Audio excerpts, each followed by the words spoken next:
Hey guys what's up, welcome to the second series video जिसमें मैं आप लोगों से फ्रीक्वेंटली आस्क्ड टॉपिक्स की बात कर रहा हूँ। ये है हमारा चैप्टर नंबर 2 सॉल्यूशन, जो हमें 5 नंबर देकर जाएगा। देखो बेटा, इस चैप्टर की यूटिलिटी समझो। जिस तरीके से सॉलिड स्टेट्स में एक क्वेश्चन 2 मार्क का आ रहा था, वो भी न्यूमेरिकल आने के चांसेस हैं डेंसिटी के ऊपर। सिमिलरली यहाँ पर सॉल्यूशन चैप्टर में आप मान के चलो कि 3 नंबर में न्यूमेरिकल आना पक्का है, मतलब न्यूमेरिकल क्वेश्चन ज़्यादा वेटेज रखता है। तो न्यूमेरिकल क्वेश्चन अच्छे तरीके से करने के लिए आप लोगों को मोलैरिटी, मोलालिटी और मोल फ्रैक्शन के फॉर्मूले अच्छे तरीके से रट जाने चाहिए। और इनकी प्रैक्टिस के लिए आप आपके NCERT में से एग्जाम्पल, आपके NCERT में एग्जाम्पल 2.1, 2.2 और 2.3 कर लीजिए। मोलैरिटी, मोलालिटी और मोल फ्रैक्शन सफिशिएंट हो जाएगा। देन आप लोगों को हेनरी लॉ किसी भी कीमत पे छोड़ के नहीं जाना है। हेनरी लॉ बहुत ज़्यादा इंपॉर्टेंट है। और बेटा, हेनरी लॉ के ऊपर 2 क्वेश्चन भी आ सकते हैं। पहला कि जब हम लोग हायर एल्टीट्यूड्स पर जाते हैं तो हमें सिकनेस, टायर्डनेस क्यों फील होती है। और दूसरा, जब हम लोग वाटर के अंदर बहुत गहराई में जाते हैं तो हम लोग वो जो सिलेंडर लगा कर जाते हैं ऑक्सीजन मास्क, उसके अंदर कुछ अमाउंट में नाइट्रोजन डिसॉल्व होता है, तो उसका क्या रोल है। ये 2 लॉजिकल टाइप के क्वेश्चन आपको NCERT में मिल जाएंगे। अगर आप NCERT से हेनरी लॉ पढ़ेंगे तो आपको उसका लॉजिक इसके अंदर मिल जाएगा। तो हेनरी लॉ जरूर पढ़िए। और हेनरी लॉ का एक न्यूमेरिकल आपको यहाँ पर मिल जाएगा, that is in your example 2.4। ये करने के बाद आप लोग हेनरी लॉ की और प्रैक्टिस करने के लिए इंटेक्स क्वेश्चन 2.6 और इंटेक्स क्वेश्चन 2.7 करके जाओगे। और अगर ये नहीं किया तो सच में आप लोगों को पड़ जाएगी, क्योंकि ये चीज़ करके जाना है। बहुत बार पूछा जा चुका है यार, बहुत इंपॉर्टेंट है।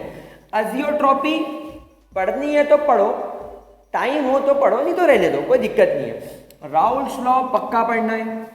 राउल्स लॉ का डेरिवेशन पक्का पढ़ के जाना है। राउल्स लॉ के बेसिस पर आइडियल, नॉन आइडियल सॉल्यूशंस क्या होते हैं, थोड़ी सी आपको उसकी इंफॉर्मेशन रखनी पड़ेगी। देन कॉलिगेटिव प्रॉपर्टी, इस पे स्टार बना दिया, मतलब इसमें से एक क्वेश्चन आना ही आना है। 4 कॉलिगेटिव प्रॉपर्टी है: osmotic pressure, depression in freezing point, elevation in boiling point, relative lowering of vapour pressure. ये चारों के फॉर्मूले रट लो। फॉर्मूले किसी भी कीमत पे रट लो। फॉर्मूले अगर रट लिया तो आपका काम हो जाएगा। अगर फॉर्मूला हम लोगों ने निपटा लिया तो हमारा काम हो जाएगा। और कॉलिगेटिव प्रॉपर्टी के लिए एग्जांपल 2.5, 2.6, 2.7, 2.8, 2.10 एंड 2.12 NCERT में से ये सारे एग्जाम्पल लगा लो। 100% इस पर से क्वेश्चन आना है। 2-3 साल से क्वेश्चन तो रिपीटेडली पूछे जा रहे हैं, कभी ऑस्मोटिक से, कभी एलिवेशन से, कभी डिप्रेशन से, कभी वेपर प्रेशर से। इनफैक्ट बोर्ड एग्जाम छोड़ो, जेई मेन तक में इसमें से क्वेश्चन आता है, तो ये पढ़ लेंगे। और साथ ही साथ वेंट ऑफ फैक्टर क्या होता है ये समझ लेंगे।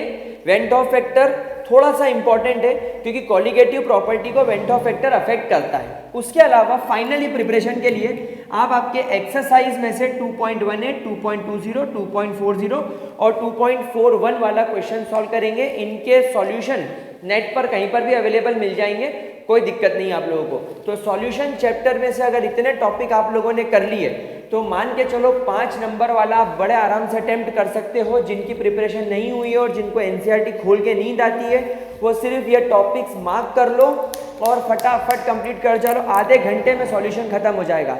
तो आधे घंटे में सॉलिड स्टेट, आधे घंटे में सॉल्यूशन, 2 घंटे में 2 चैप्टर, 1 घंटे में 2 चैप्टर निपटा लो। और एक बार रिवीजन कर लो। प्रीवियस ईयर के सैंपल पेपर पढ़े ही होंगे, सैंपल पेपर में से देख लो कैसे क्वेश्चन आ रहे हैं। आप लोगों का सॉल्यूशन चैप्टर 100% कंप्लीट हो जाएगा। ये फ्रीक्वेंटली आने वाली चीज़ों में से, जिसमें कुछ भी हो जाए, कॉलिगेटिव प्रॉपर्टी और ये हेनरी लॉ छोड़ के मत जाना।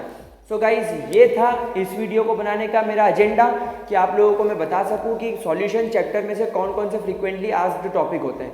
सो गाइज, देख लो, यूज कर लो। एग्जाम बहुत क्लोज है, पूरा पढ़ने का टाइम नहीं है, अब ऐसा ही कुछ पढ़ने का टाइम है। So that's all for this video. अगर वीडियो पसंद आए तो लाइक, शेयर एंड सब्सक्राइब जरूर करें। मिलते हैं अगले वीडियोस में। बाय बाय गाइस, एंड फोड़ के रख देंगे। All the very best.